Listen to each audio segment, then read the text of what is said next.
Welcome to episode 2 and welcome to Heritage Ranch.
For the past decade, I've been solely a traveling instructor, traveling all over the state of Arizona, teaching people how to teach horses.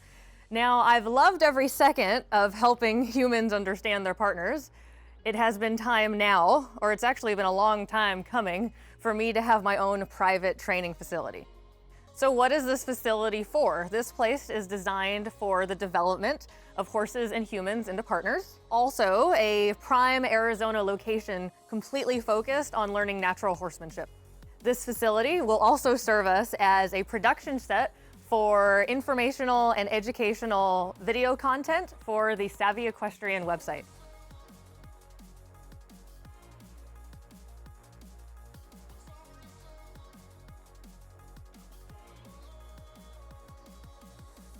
The design and build process, just like any big project, had many ups and downs. From finding the right people to help make this project a reality, to even finding the right contractors to do the actual work of creating this beautiful place. All of it was a very large endeavor to take on. And while we were planning and organizing and finding the right people to make this project a reality, the words of my mentor kept buzzing around in my head. Pat Parelli has a formula to create a professional facility. And his formula is the facility needs to be safe, functional, clean, green, and handsome, in that order of importance. How we made sure this facility was going to be safe? The first thing we did was made sure we hired a licensed and bonded contractor to actually do all of the work. We chose to use SCP Welds, and they're a custom fabrication company out of Queen Creek, Arizona. After we found the right people to create this facility, we had lots of safety features put in to every piece of it. Our barn can actually withstand 120-mile-an-hour winds to make sure our horses stay safe in the Arizona monsoons. There are no sharp edges on the property, and all the welds that SCP did are nice and smooth, and there's nothing for my horses or myself to get hung up on here. Another thing that makes this property and facility safe is that it is completely and 100% contained. So no animals go in or go out unless I know about it. So after we made sure the facility was going to be 100% safe for me, my students, and my horses, and my students' horses, the next thing you want to focus on is the facility needs to be functional. The pasture has gates leading into the stalls have gates leading into a prep area underneath cover, and the prep area leads into this gorgeous driveway that is extremely user-friendly, and then on the other side of the driveway is our arena. So in order to make use of all of my 1.97 acres, I have a total of 27 gates on the property. Now, I can open those gates and have 2 big play areas for my horses, one in the pasture and one in the arena. Also, the gates are all lined up to be able to use them in a seamless fashion to where I can ride or play on the ground from the pasture, through the breezeways, into the arena, out of the arena, around the trotting track of the arena, and then back into the pasture if I wanted to.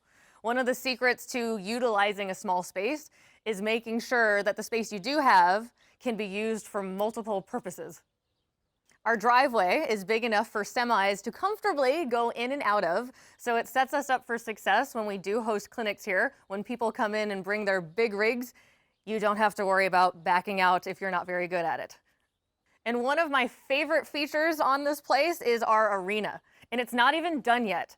We've spent over 100 hours on the dirt work of this facility to make sure we had proper drainage.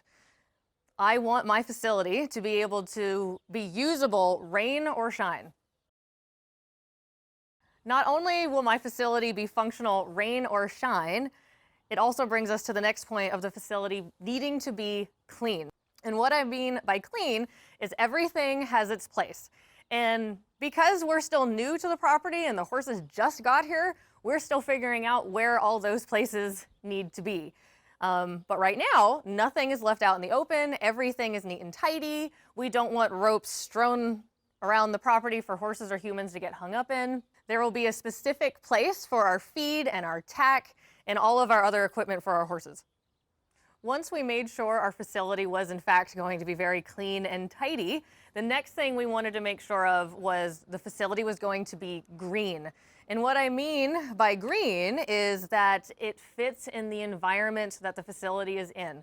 We are located in the small farming town of Palo Verde, Arizona. The materials we chose were steel fencing as well as 5-foot no climb, and the perimeter fence matches the agricultural community.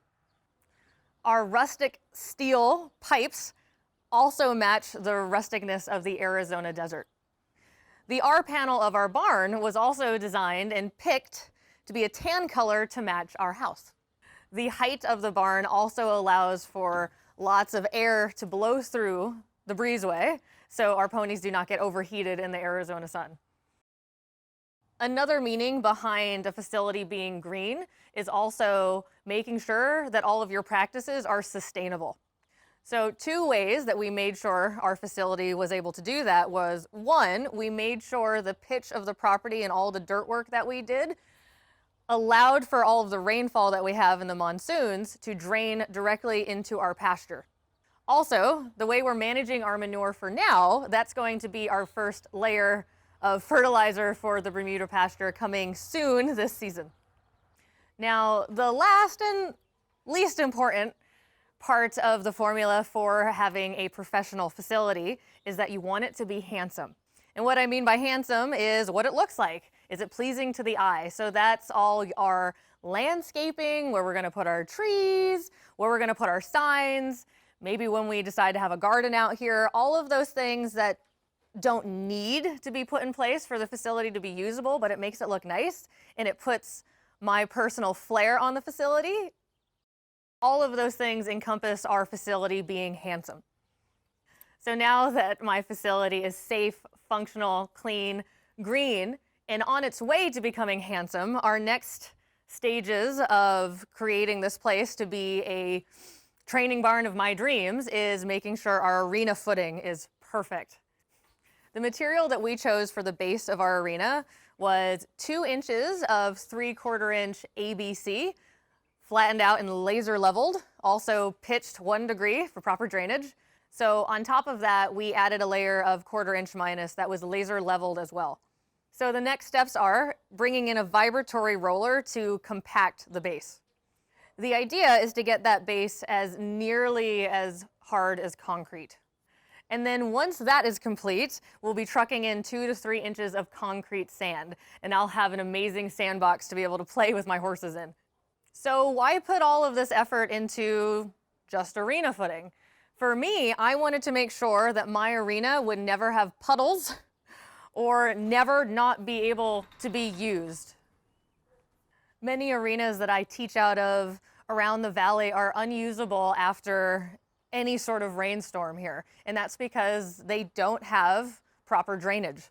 The idea behind using the footing that we're using is when it does rain, it'll be able to go through the sand, hit that concrete-like layer, and slide down that 1% pitch off the property. So we didn't want it to drain off too quickly, because then my sand would be traveling down the road. And we also didn't want it to take too long for it to drain, or else it would just soak in to the bottom base of the footing and become unusable. The main purpose of all of that is to ensure that my horses will have proper footing and it's a safe place for them to exercise in and play in.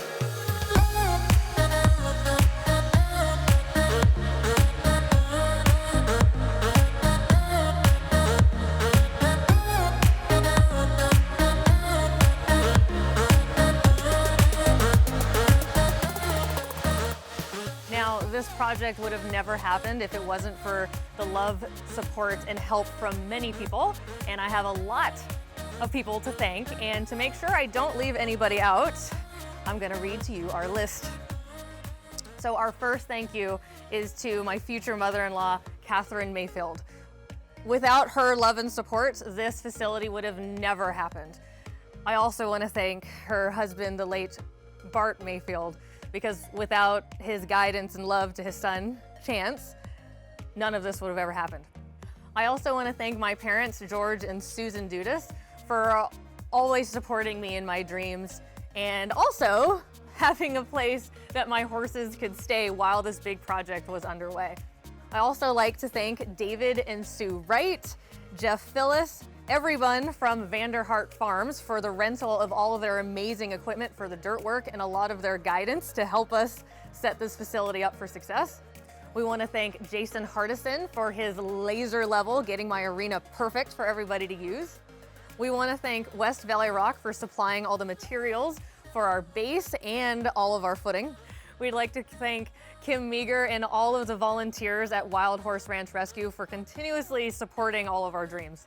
And a special thank you goes to my best friend, Jessica Moss, for supplying that gorgeous sign that emulates this wonderful facility.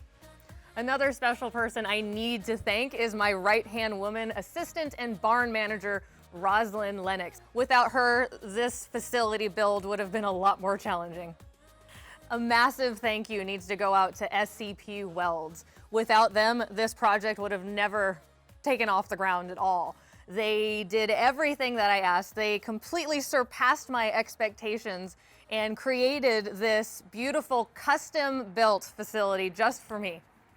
I also want to thank my friends, my clients, my students for their never-ending support and for showing me that this plan was definitely worth pursuing. And lastly, I'd like to thank Pat and Linda Parelli for their investment in me and always inspiring me to be better and giving me the education to actually do it. And that concludes episode 2 of the Savvy Equestrian vlog. I hope you guys enjoyed listening to the process that we went through, creating this gorgeous facility to share with all of you. So if you like this, hit that subscribe button. And until next time, may the horse be with you.